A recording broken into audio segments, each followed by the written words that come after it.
in for Cherie, so we might not have drums for the first song. That's okay. That's all right. Yeah. We're in. Well, no hurry. I can wait for him to return anyway. I'm going to go and get some water. Okay.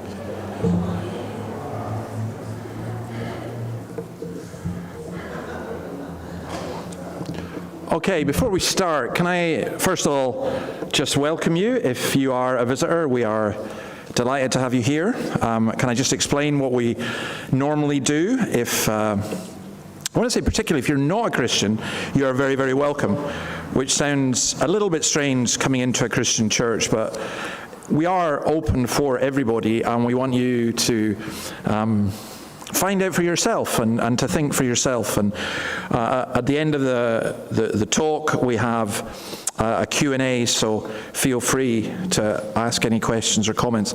Now, I also have a number of books that I mentioned last week, and there's a kind of price list up there as well, but two of the books are kind of questions that were for teenagers. That's Seek and Ask. The Dawkins letters is this one. I should really get Don to tell you about that, because he's been reading it. But it was just a series of letters I wrote in response to Richard Dawkins, and somewhat bizarrely it became a bestseller, and it's still in print and still going. But that's really for those of you who are interested, or friends you've got who are interested, but have doubts from a kind of historical, scientific, philosophical perspective. And then Magnificent Obsession is just a thing about Jesus Christ. It's kind of an introduction to Jesus Christ from a biblical perspective, but not assuming a lot of knowledge. And it's also written in the form of letters. I like writing people letters. I wrote a letter to, the President and the Pope and the Queen and everything else, and not many of them replied, but... And then, if those of you who are interested in history and the church, this is the story of the revival in Dundee under Robert Murray McShane. It's called Awakening, and if you're interested in that, I think there's a lot to learn as well. So, started with that rather than interrupt everything within. We're going to begin by worshiping God by singing the song Cornerstone. So let's stand and sing this to God's praise.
a seat.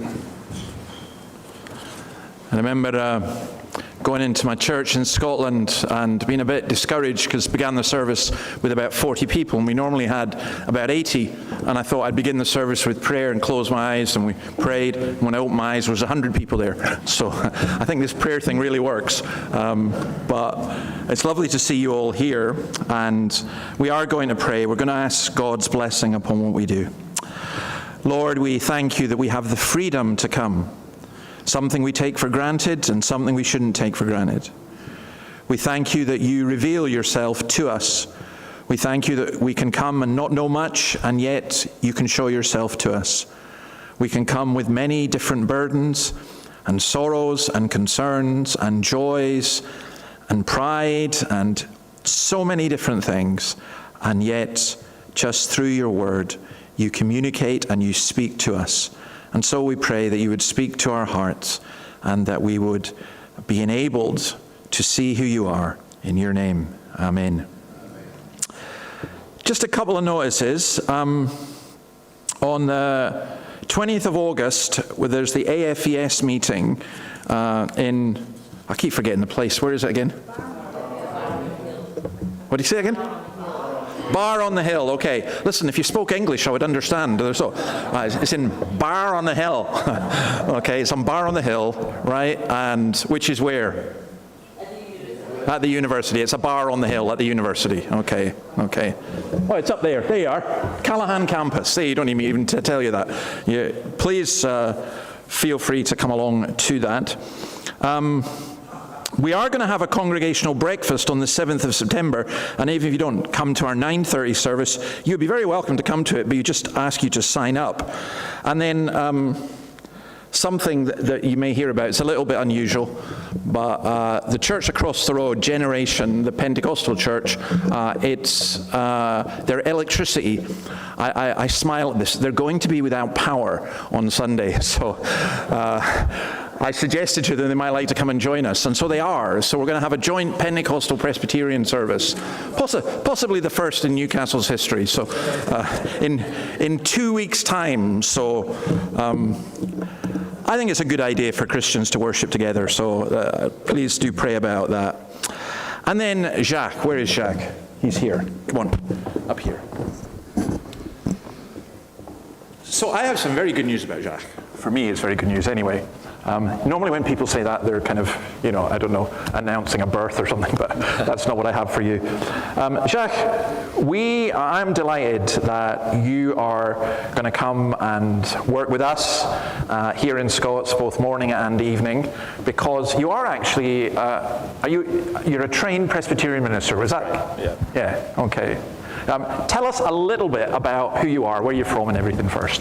Right. Well, I was licensed in February by the presbytery, and before that, you need to do the course of training, which takes some time. And I used to live in Sydney. Then I moved to Newcastle to do the internship, which is the practical part of the training. Okay. And despite what Newcastle people say, I do still like Sydney. It's a good city, but I like Newcastle as well. You like it as well. Now, we keep having this argument about your name, right? So I say Jacques, and people say Jack. What is your name? How do you pronounce it? And where does it come from? What's your second name as well? The trick to my name is mainly to ignore most of the letters when it's written down. Okay. So it's pronounced Jacques. Yeah. But I think in France they say it more similarly to how you say it. Yeah. Kind of shorter. Yeah. It's a French name, and I'm from South Africa. Yeah. And there's a whole history behind why many Afrikaans people have French names. Okay. Yeah, I would love to find that out sometime. Now, how long have you been a Christian? Or do you not know? Yeah. No, I've been a Christian my whole life. I was raised in a Christian family. Yeah. And I'm just delighted to think back to my earliest memories of church and family worship. And as far back as I can remember, that's what I remember. Yeah. And why did you want to become a pastor or a minister? Initially, I wasn't sure, but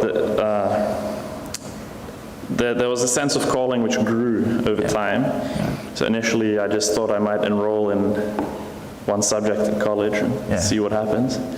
Then that became 2 subjects, and just over the course of time, I think there's a increasing confirmation of that sense of calling. And of course, when the presbytery examines a candidate and goes through the licensing and eventually ordination, then I think that's a sort of confirmation as well, for which I'm very thankful. This is my last question. What are you looking forward to in working with us here? Well, I'm thankful to serve and to learn, really, and those are the 2 key words. I'm thankful for the opportunity to serve in some small way, and I've been very thankful for the welcome I've received from everybody, as I'm sure many of us have experienced, and to learn. There's so much to learn, and look forward to learning from new people, new friends, new brothers and sisters in Christ. Okay. Well, I hope that people will speak to you, and I mean, you do have a proper job as well, don't you? What do you do? Yes, I work at Williamtown, in the engineering department in the engineering. So we can't call on your services 24/7, but we will, look forward to you sharing with us, and I hope people will get to know you. And we are deeply grateful to the Lord for sending such a fine young man. Thank you. God bless you, brother. Thank you, David.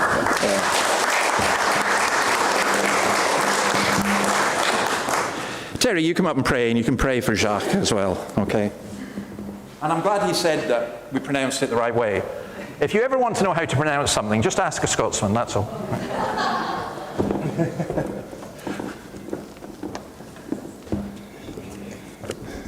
Evening, everybody. Let's pray to God. Our gracious and loving Heavenly Father, we come to you today in the name of Jesus. We come reverently, but we also come confidently because you told us that you would hear us and that you would answer our prayers. So we come with full assurance of faith. What a marvellous privilege we have as your children. Lord, we know that you're right here with us right now as we met together in your name, and we gratefully acknowledge your presence. But you're with us not only when we meet together here, you're with us there in our everyday world, day after day, and we thank you. And we do need you. We need your presence. We need your mercy and your grace. We've done nothing to deserve your mercy, but we thank you for it. If we all got what we deserve, we'd never have eternal life and the hope of heaven. We'd never have your presence with us, and we'd never have forgiveness of sins, and we'd be lost without God in the world. So we don't ask for what we deserve, we ask for your mercy and grace. We're so thankful that you sought us and found us and drew us to yourself. We thank you for what Jesus did for us on the cross, and we thank you for forgiveness of sins and new life in Christ. When we look around at our world, we have often troubled and concerned. We know that we're in the struggle between good and evil around the world. Lord, we pray for your intervention in these conflicts in the world and ask that you would give wisdom to those that are attempting to give guidance and direction to the conflict that's occurring. Please, Lord, bring an end to the violence and death and suffering, and may there be peace and safety. We pray for the military forces that protect us in their deployment and are continually in danger. They need you individually. May they call upon you for divine help. There are so many places around the world where there is no freedom except freedom of worship, especially freedom of worship. Our world desperately needs you. We pray for your kingdom to come and your will to be done on earth as it is in heaven. We need you too, right here at home in our communities. There is strife and ungodliness around us. Little children and others are being exploited and abused through no fault of their own. They need you and they need us, so help us to be faithful to them and to you. Right here in our own church family, we have all kinds of needs. There are many that are facing serious physical problems and they need your healing touch and your touch on them emotionally and spiritually to encourage and uplift them. Some are facing serious health concerns and they need the assurance of your presence with them. Some are facing financial difficulties and they need your direction and guidance right now, this very week. Answer prayer for them in special and definite ways. And Lord, for each of us, look down inside and see the hurts and the feelings, the discouragements and the frustrations, and all the ways that we need you. May each of us, at the very point of our need today, and as David comes to speak to us in a few minutes away, we pray for your divine watch on him as we listen. Father, we pray for Jacques and give great thanks and blessings to this church for a young man with a servant heart who has given time in thinking seriously and has definitely your spirit upon him as he seeks to see what ministry and plans that you have for him in this life. May this day bring glory and honour to the name of Jesus, in whose name we pray. Amen. Amen. Now Nicole's going to come and read John chapter 5 verses 31 to 47.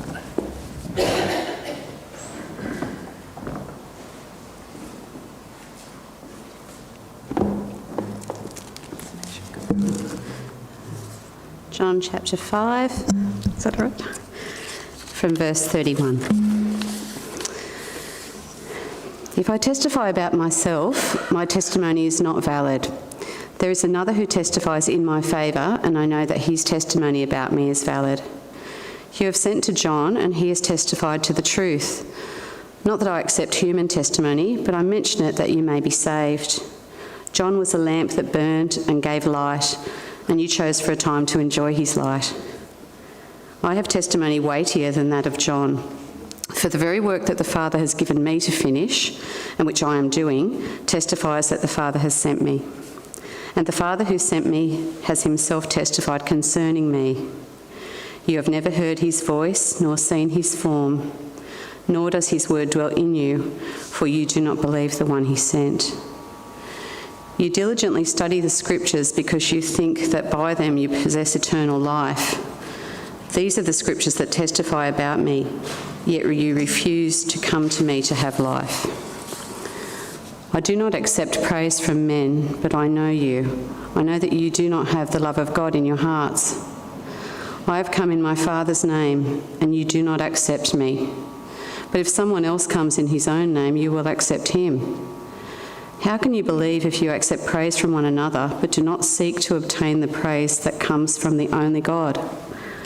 But do not think I will accuse you before the Father. Your accuser is Moses, on whom your hopes are set. If you believed Moses, you would believe me, for he wrote about me. But since you do not believe what he wrote, how are you going to believe what I say?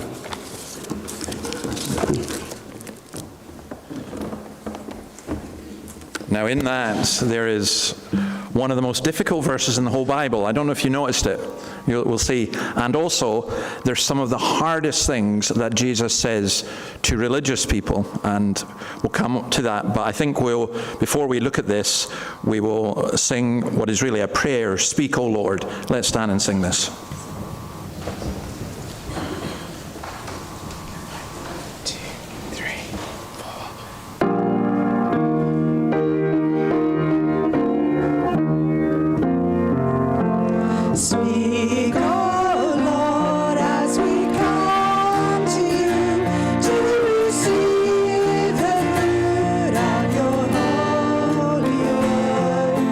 Take your truth and redeem.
a seat. We've got these, Uncover, See for Yourself, the Gospel of John, and they're for free. So feel free if you want to take one, especially if you want to give it to a friend. It's sometimes, I don't know if you've ever done this as a Christian, but as a non-Christian as well, it's sometimes worthwhile just reading through a whole book of the Bible in one go. I think that's how they were intended to be read anyway. But also it's worthwhile looking at the details, because they can be quite extraordinary, as in this passage that Nicole read to us. John chapter 5, verses 31 to 47. And we're going to look at some testimonies about Jesus. Now, there's a very, very difficult bit here, and I hadn't noticed it until I was looking at all of this. But the general question I'm going to ask is, why should we believe in Jesus, and why don't we believe in Jesus? So there's a fascinating thing. You can get people who've never been in church, and they come, and instantly it kind of makes sense, and they come to faith. And you get other people who've been coming for years and years and years and years, and they still don't believe. And that's a real puzzle. There's no formula to it. But one of the things that we do need is evidence. And in terms of evidence, witnesses are vital. Now, the trouble is, you can have false witnesses as well, which is why one of the commandments is so strong about bearing false witness. You can ruin someone's life by telling lies about them. You really can. You could make a false accusation. Some of you may have experienced that. Now, Jesus, the extraordinary thing here is in verse 31, Jesus says, if I testify about myself, my testimony is not true. Did you notice that? Is Jesus saying he's lying? Surely we say we believe Jesus because Jesus says it. But Jesus says, if I testify about myself, my testimony is not true. Now, you have to really think about that one to understand what he's actually saying. And it comes down to this question of witnesses. What he's saying is he can't be his own witness legally. So myself and Annabelle have had a lot to do with the Australian Immigration Department, and we have to get things witnessed. And we can't witness our own statements because they won't accept that. So you kind of understand that. Or, I'm going to testify, I'm going to bear witness that I was educated at a particular establishment. And they say, well, or I'm going to, you sign the document in the presence of witnesses. If I sign my own witness statement, it invalidates it. And that's exactly what's happening here. That's exactly what Jesus is saying. He's saying, in the law, the Mosaic law which you follow, if you ask me questions, but if I testify about myself, it's not valid. So he said, I'm going to bring in some different witnesses. And he calls in 4 of his witnesses. So the first is in verse 33 to 35. You've sent to John, and he has testified to the truth. Not that I accept human testimony, but I mention it that you may be saved. John was a lamp that burned and gave light, and you chose for a time to enjoy his light. So Jesus' first witness is the man who came to be a witness to him, John the Baptist. And the thing that will help you enormously here, in the context of the time that Jesus is speaking, John the Baptist was a superstar. Jesus wasn't. Jesus was relatively unknown. John was the person all Jerusalem went to him. So I know it sounds strange to those of us who are Christians. Well, John was just pointing to Christ. But Jesus is saying, he's pointing to the man who is the prophet of the time in the eyes of the people. But Jesus says, he burned and he gave light. And you chose for a time to enjoy his light. And the image he's using is of, you light a candle and it will eventually burn out. It's gone. The light has gone. And in chapter 1, verses 7 and 8, we already had this when we were told about John. He came as a witness to testify concerning that light, so through him all might believe. He himself was not the light. He came only as a witness to the light. Or Some people reckon there's an allusion here to Psalm 132, verse 17. Here I'll make a horn grow for David and set up a lamp for my anointed one.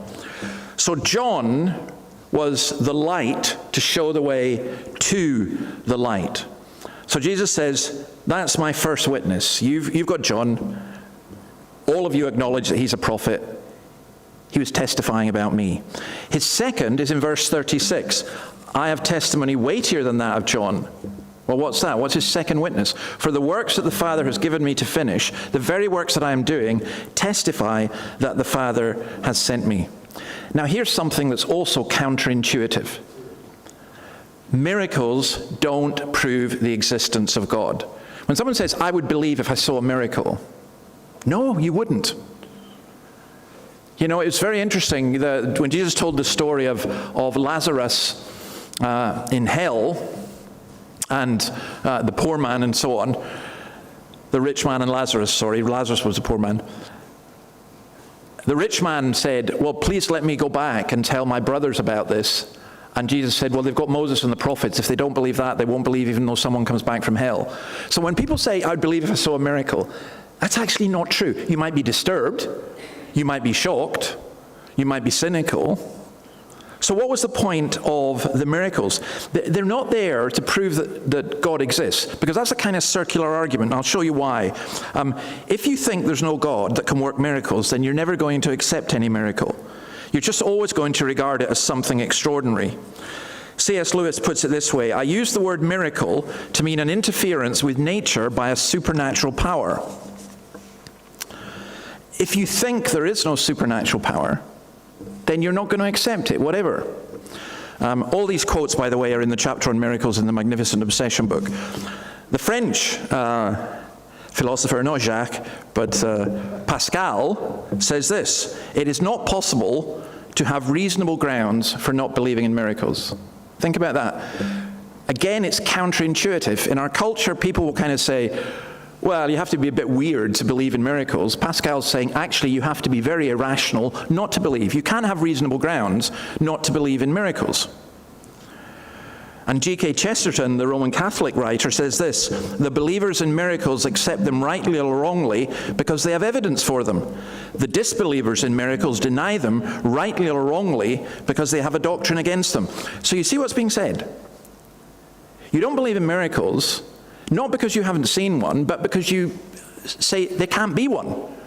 Whereas those of us who do believe in miracles, well, people like me, I'm very skeptical, but nonetheless, there's no logical reason to believe that an almighty God couldn't work miracles. The question is, has he, and which were miracles, and all the rest of it. So what's the purpose of miracles? And this is what Jesus is saying here. The purpose of the miracles is to authenticate the messenger. So Jesus knew, or people could know who Jesus was because, and listen to his message because of these miracles. So in chapter 3 and verse 2, Nicodemus, for example, Rabbi, we know that you're a teacher who's come from God. Well, how do we know that? We know that because no one could perform the signs you're doing if God were not with him. Or in chapter 10 and verse 37, we read this.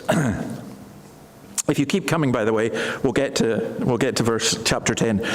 Do not believe me unless I do the works of my Father. But if I do them, even though you do not believe me, believe the works that you may know and understand that the Father is in me and I in the Father. See what Jesus is saying? He's saying, don't believe me. Believe what I'm doing. This is a sign. These are the signs of not just a prophet, but of the Son of God.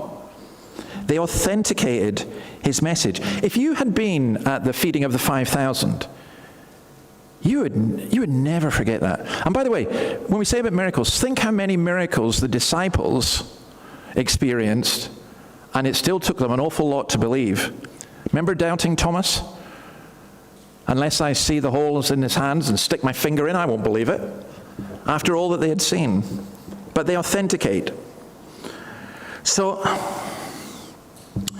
again, I love how C.S. Lewis describes this. And forgive, this is a longer quote, but I think it's so beautiful. In his book on miracles, he says this: you are probably quite right in thinking you will never see a miracle done. You are probably equally right in thinking that there was a natural explanation of anything in your past life which seemed, at the first glance, to be rum or odd. God does not shake miracles into nature at random as if from a pepper pot. Now, it's important for us to realize that. I do believe that God works miracles today, and I believe he works in different ways and so on. But in the strict technical sense of what a miracle is, a direct supernatural intervention, then, yeah, they are much rarer. In the Bible, there are 3 periods when there were lots of miracles. Moses, Elijah and Elisha, and Jesus and the apostles. And there were hundreds of years where there were very few. Now, God can work as and how he pleases. We do not tell God what he should and shouldn't be doing. That's not how this works. And that means that we should not deny that miracles can happen, nor should we say that miracles are commonplace. So, Lewis goes on to say, they come on great occasions. They are found at the great junctions of history, not of political or social history, but of that spiritual history which cannot be fully known by man. So the miracles testify to Jesus. John the Baptist testifies to Jesus. Verse 37 and 38, the Father testifies to Jesus. Let me just read that. The Father who sent me has himself testified concerning me. You've never heard his voice, nor seen his form, nor does his word dwell in you, for you do not believe the one he sent. Now, I suspect this means that they weren't at the baptism of Jesus, because at the baptism of Jesus, there was an audible voice. But Jesus was absolutely convinced, had this inner assurance that he was doing the Father's will. And it's a very important aspect of understanding Christ. In chapter 12 and verse 49, he said, I don't speak on my own, but the Father who sent me commanded to say all that I have spoken. I know that his command leads to eternal life. So whatever I say is just what the Father has told me to say. It's a beautiful image. Jesus is saying, I'm speaking, and I'm telling you what I heard from my Father. The Father has testified. He's told me what to say. He's given me works to do. The miracles were the miracles that the Father gave him to do. Now, notice what he says to the Pharisees. We think it's the Jewish leaders beginning to persecute him, questioning him for what he was doing. He says 3 absolutely shocking things. You've never heard his voice. Unlike Moses, Exodus 33:11, the Lord would speak to Moses face to face as one speaks to a friend. Jesus says, you've never heard God speak to you. You know, people go around and say, well, God spoke to me, and God said to me this, and God said to me that. As I keep saying, be so careful about doing that. Be really careful. Often what we really mean is, I felt that this was the right thing to do. I felt within my spirit God doing something, and I read this in the scriptures, and these were the circumstances. But you're not talking about sitting down and having an audible chat. It's funny, some of us last night had a little conversation about this. And the gentleman who was speaking about this will undoubtedly be conveyed to him. But it was important, because he was questioning this idea of, well, I talk to God just as I talk to my Father. Now, as Christians, we say that, and there's an element, I think it's right to say that. We speak to God as our Father. But we don't talk to God exactly the way that we would do to our physical father, because if your father is still alive, you're sitting down talking to him, seeing him face to face and so on. And sometimes when you're talking to God, you feel a long way away, and sometimes there's not that kind of connect. And Jesus is saying Moses did that, but he's saying he's gone one better. Moses did that when God came down, but I've come from heaven, and I'm telling you, this is what my Father tells you. This is what my Father wants to be done. And he says to them, you've never heard his voice, nor have you seen his form, he says. So there he's speaking, referring to Jacob, Genesis 32:30. So Jacob called the place Peniel, saying, it's because I saw God face to face, and yet my life was spared. And again, sometimes you get people who will talk about their experiences, and sometimes it can be a little bit flippant. I remember speaking in a pub in a place called Fife, And I was just beginning to talk, and it was like people were in having their fish and chips, and I was doing a kind of outreach thing. And I got 2 minutes in, and this woman shouted out, "Oh, I've seen God." And I thought, okay, we're going to go with this. Let's go with it. I said, okay, where do you see God? And she said, "Oh, in India." I said, "Whereabouts?" She says, "Well, I was walking beside the Ganges, and he turned around and spoke to me." So we had a very interesting conversation. It was one of the more interesting meetings that we had out of that. She was, by the way, she was an elder in the church as well, and she was all over the place. But we've seen God. The Bible says you can't see God and live. You know, and Jesus was talking about being face to face with the Father, and that was considered blasphemy. Jacob had that wrestling with God. And then he says one other thing. He says, God's word does not dwell in you, which must have, that would have been the thing that really got them. Psalm 119, verse 11, "I've hidden your word in my heart that I might not sin against you." And Jesus says, no, his word doesn't dwell in you. You don't believe the one he has sent. So his final witness are the scriptures, verse 39 and 40. "You study the scriptures diligently because you think that in them you have eternal life. These are the very scriptures that testify about me, yet you refuse to come to me to have life." You do Bible study, you search the scriptures, yet still you refuse to come.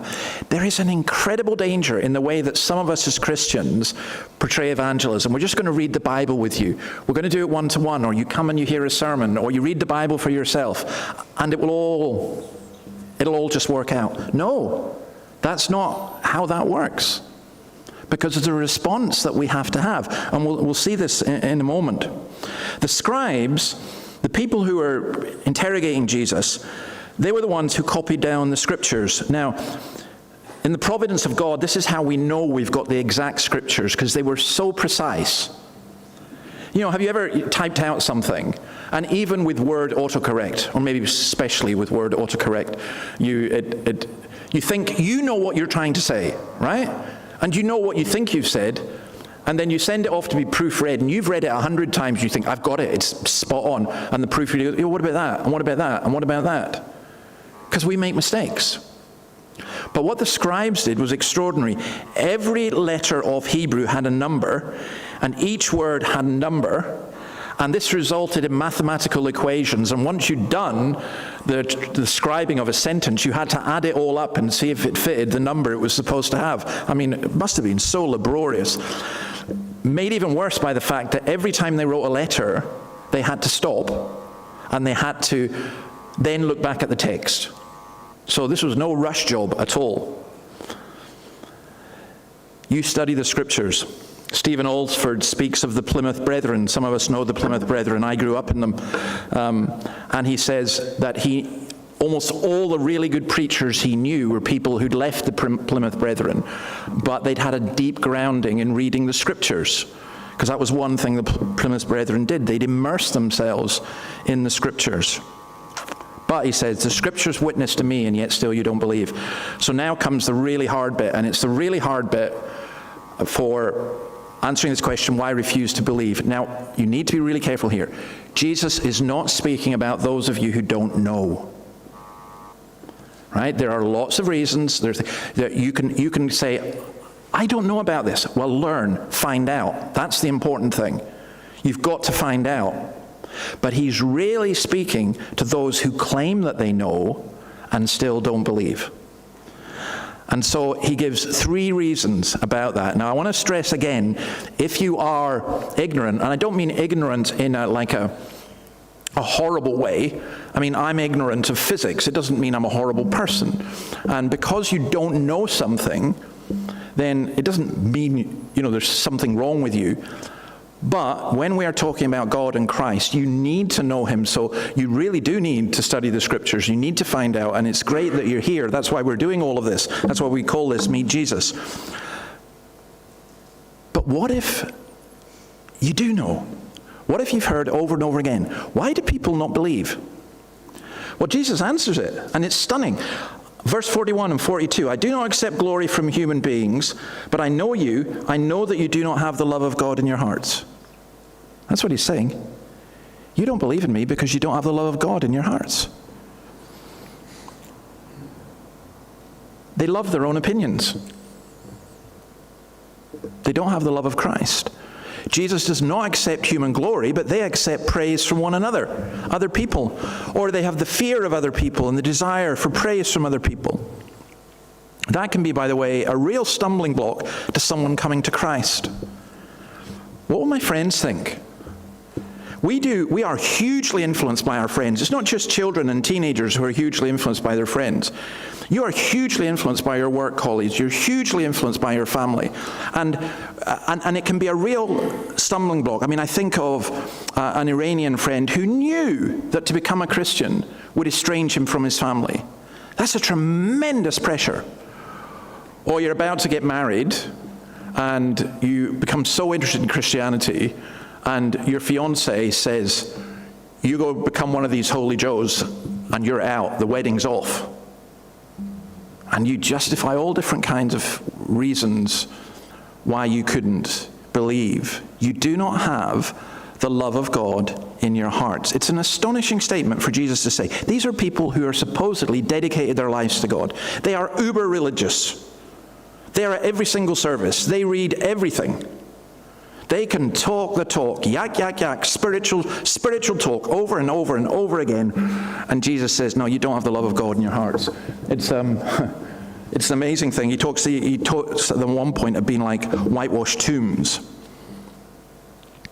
And then he says, verse 43 and 44, you accept glory from others. I have come in my Father's name, and you do not accept me. But if someone else comes in his own name, you will accept him. How can you believe, since you accept glory from one another, but do not seek the glory that comes from the only God? Now, in this particular context, it's kind of like a bunch of religious scholars, and one of them says, well, my brother here says this, and it was always brothers, it wasn't the women, and my brother says that, and I think he's absolutely wonderful. And then he stands up and goes, I think you're absolutely wonderful. And you just praise each other. And Jesus says, well, I've come with testimony from the Father, and you're not listening to me.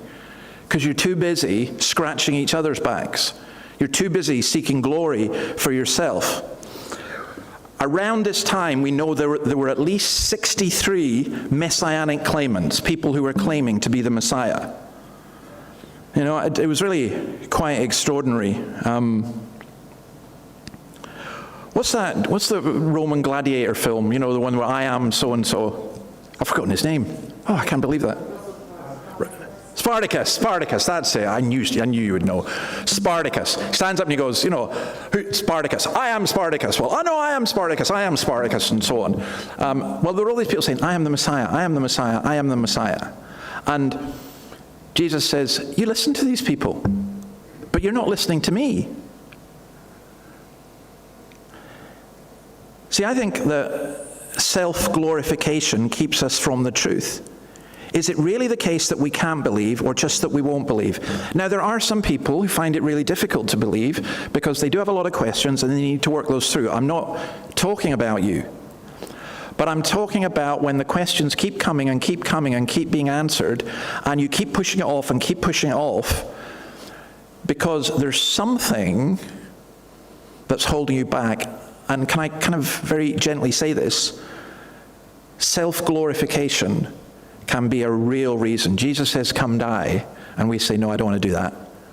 I want to be in charge of my own life. I want to do it my way. I don't mind having you help me, but it's on my terms. And Jesus says, no, you don't get to make that deal. You have to give up everything to follow me. And that's a tough deal. And I wish we would stop preaching to people saying, look, just become a Christian, see how it works out. It's like a trial marriage. It's a horrendous idea. No, don't do that. Come to Christ when you're willing to give him everything. That's the only way it can be done. Sometimes we don't because we just won't believe. And then look at verses 45 to 47. But you think, I will accuse you, but do not think I will accuse you before the Father. Jesus says, I'm not going to accuse you. Your accuser is Moses, on whom your hopes are set. If you believe Moses, you would believe me, for he wrote about me. But since you do not believe what he wrote, how are you going to believe what I say? He's saying to these people whose whole life is focused around the Bible, you don't believe the Bible. You go to Bible study, you go to church, you hear all these things, but you just don't believe it. Deuteronomy 31. Take this book of the law and place it beside the ark of the covenant of the Lord your God. There it will remain as a witness against you. For I know how rebellious and stiff-necked you are.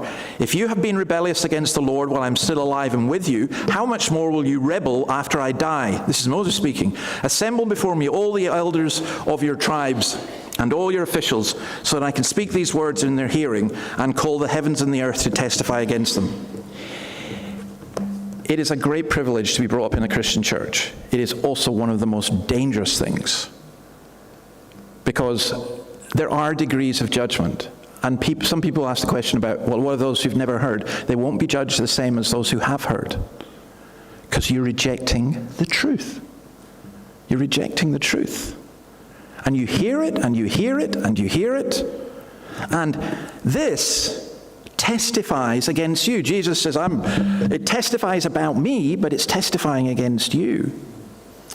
Do you know the hardest group of people to preach the gospel to?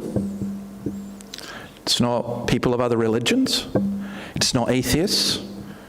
It's not people who've never heard. It's people who go to church and who think they know, and it just all washes over. When the Lord brings revival, I think he'll revive the church first. There's a wonderful story. I think it's the pastor, Billy Bray, the Cornish preacher, who wasn't a believer, and he was preaching. And then as he was preaching, somebody stood up in the congregation and shouted out, "Hallelujah! The pastor's been saved." And he'd been saved through his own sermon. And I tell you this, I would suggest to you that revival will come to Newcastle when half the clergy here get saved. That's what we look for. You don't believe the Bible, he says. Right, let me just finish off with this. There are some other great witnesses. There's the witness of the Holy Spirit. There's the witness of the church. There's the witness of the creation. And perhaps above all, there's the witness of the resurrection. Paul in Acts 17 says, God has set a day when he will judge the world with justice by the man he has appointed. He has given proof of this to everyone by raising him from the dead. When they heard about the resurrection of the dead, some of them sneered, but others said, we want to hear you again on this subject. At that, Paul left the council. Some of the people became followers of Paul and believed. Among them was Dionysius, a member of the Areopagus, also a woman named Damaris, and a number of others. So you see, I think our biggest problem is not the lack of evidence or the proof. Our biggest problem is how we respond in our own hearts. And that's where we really, really struggle. And that's why Jesus said, you won't even see the kingdom of God unless you're born again of the Holy Spirit. And that's what we pray it will happen. So there are lots of different questions and things in that. I need to ask, our time is gone, so I'm going to ask if anyone's got any questions. I know that there's a couple. By the way, that thing I put up there is Knowing God. And it's a book by a man called J.I. Packer. Probably one of the most wonderful books you would ever read. I go back to it a lot. Let's do a couple of questions. What about individuals that say they have Jesus or God tell them things regularly, from big things to small? For example, even small things like praying for a car park, and when one becomes available, say God gave it to them. Okay, I could see one or two people smiling because you've done that. And I used to sort of laugh at that. I say, don't be ridiculous. But that's a different thing, right? You see what I mean by this? Understand it this way. Praying that God would provide you with a suitable parking space, maybe just because you're lazy or just, you're in a hurry. There's nothing wrong with doing that. But saying, God has told me, and you turn up at, Aldi's or something, and you go in and there's all the parking, and you're just about to pull in, another car pulls in front of you, and you say, oh, no, God told me I have to be in B12. Get out, or you're breaking, no. God doesn't do that. That's not how these things work. I don't think it's wrong to pray about trivial things. I think it's wrong to obsess about them and then to complain that God hasn't answered your prayer when you have to park out in the rain and walk the distance because the Lord probably saw that you needed the exercise or something. So, we don't, it's not that. What I'm trying to say is just be extremely careful about saying, when God told you. I mean, for most of us, that's kind of an audible voice you would think of if someone told me something. I think God tells us things in Scripture, and we can be absolutely certain of that. That is absolutely certain. There are other things that we can instinctively feel or believe that God, this has happened to someone. I feel I really ought to go and speak to that person. Now, I don't go up to them and say, God told me I ought to speak to you, because that would probably freak them out. But if God had told me, I would go and speak to him or her and just say, just talk to them. And yes, of course God can do that. But I think sometimes we project our feelings and things, and then we end up with an awful mess because what God has told us doesn't happen. And then we blame God. And we might have just got it wrong, to be honest. How can you be absolutely certain? Is there absolute proof? Oh, that's my favorite question, particularly for teenagers, because when I go to schools and they ask that question, I say to them, okay, I want to try something with you. Let's do this. How can you prove to me that you weren't born yesterday and you were just born old? And they start, I get them to do it, and they say things like, well, I've got a birth certificate. I said, oh, fake.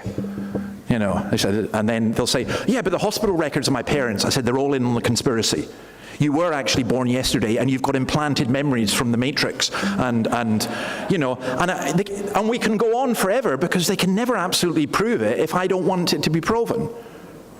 That's the point. You can't absolutely prove anything. You're standing, the one that I use all the time is a couple getting married, and maybe the guy says, how do I know that she'll love me forever? You don't. You don't.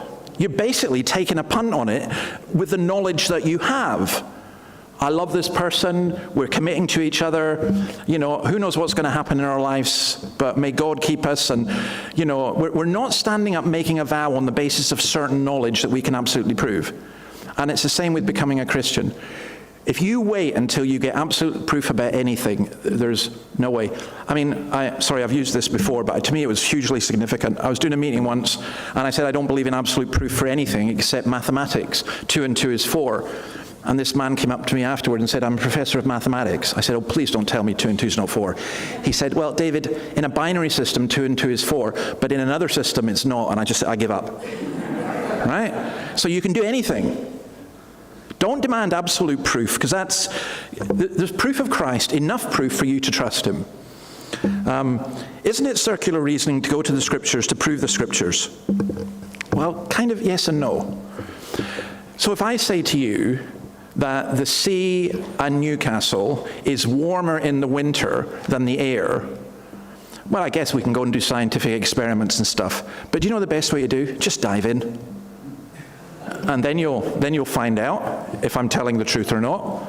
You just dive in. And I would say it's the same with the Scriptures and with God. You say, forget this. I can't work all this out. I'm just going to trust him.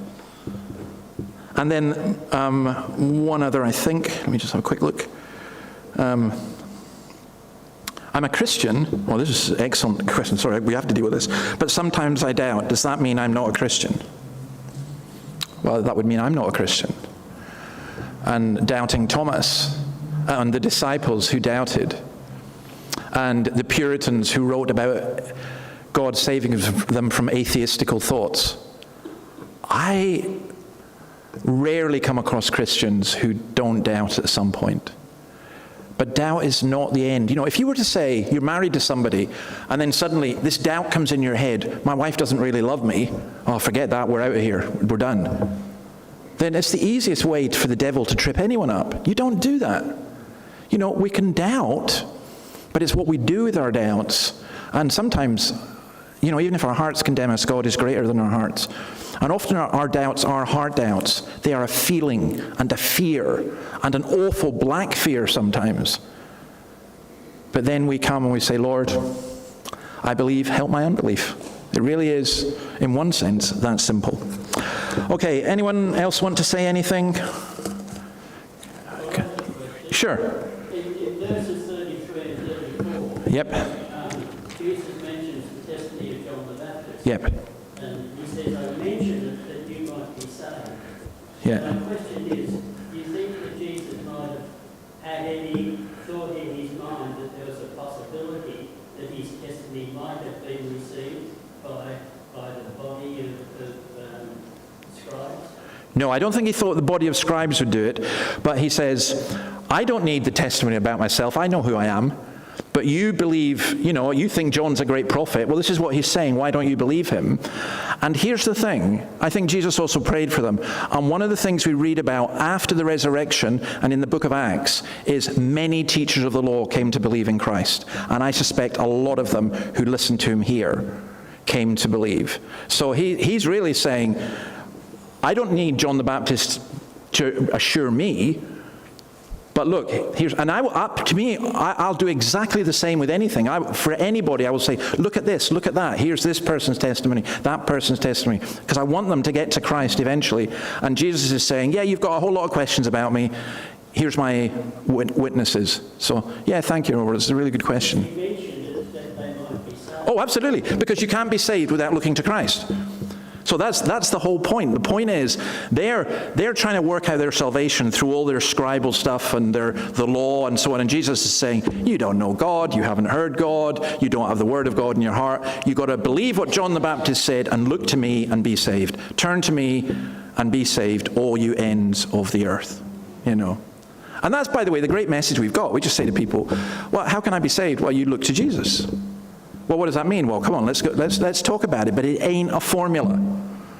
It's just trusting what he's done. I mean, I think the proof for Christ is, I think I'm more, I used to say this and people would get very upset. I would say I'm more certain of Christ than I am of my own family.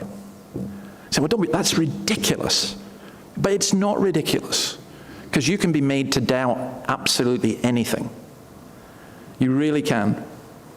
And I think Christ is worth holding on to.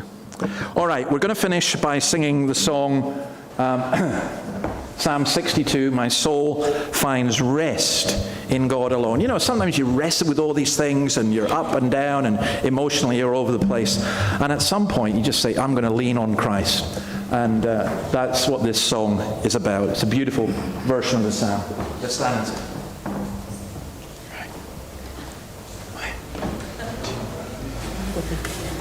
1, 2, 3.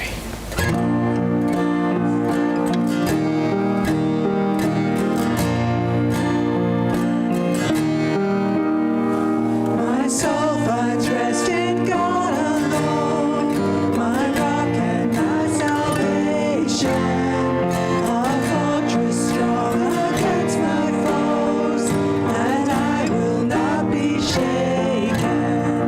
Who lives me, breaks and hearts make my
What beautiful words. May it be that when we really struggle, we just rely on you, we stand on you, the solid rock, our Redeemer and our God. In your name, amen. Amen. Amen. Grab a seat. Sam, you know what I forgot? I got these. So if anyone wants one, Sam will be walking around, and these are the notes to remind you of where we went. I'm sorry about that. You should have come up and grabbed me. But anyone wants one, put your hand up and Sam will give you one.